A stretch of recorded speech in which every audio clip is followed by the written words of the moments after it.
Cette vidéo vous donne la correction des représentations graphiques de l'exercice numéro 3 sur le salon Santé Beauté. Pour représenter graphiquement une fonction, j'utilise le menu Graphe, donc le menu 5. Je vérifie que j'ai bien y1 égale, que j'ai le bon type de fonction. Et je saisis l'expression moins 6x au carré plus 50x plus 12. Je valide.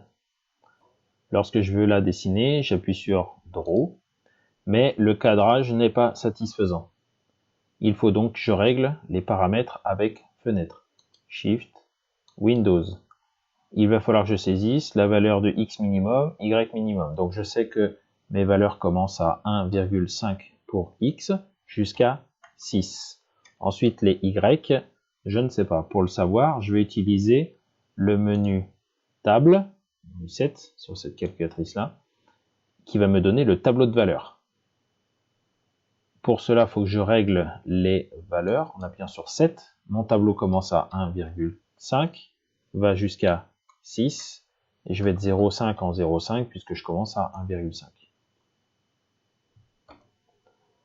J'affiche la table en faisant F6, en faisant attention avant de bien vérifier que ma fonction est sélectionnée pour qu'elle me fasse le tableau de la première fonction, F6.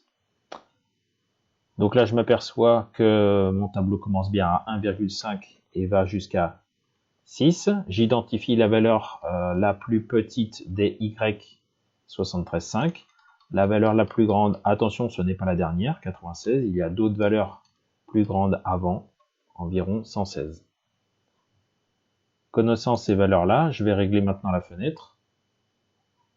Menu, Graphe, Shift, Windows, ma fenêtre.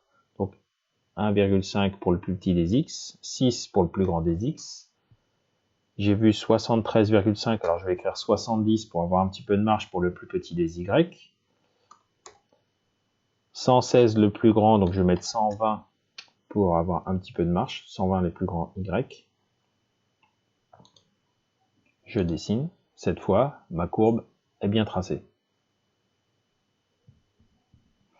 On me demande le maximum de la fonction. Pour cela, j'utilise gsolve, les résolutions graphiques.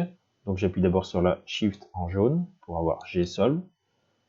On me propose différentes fonctions dont le maximum en face de F2.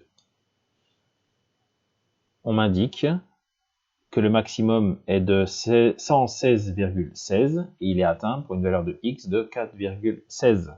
Ça correspond bien à ce que j'ai trouvé grâce à l'outil dérivé dans les questions précédentes.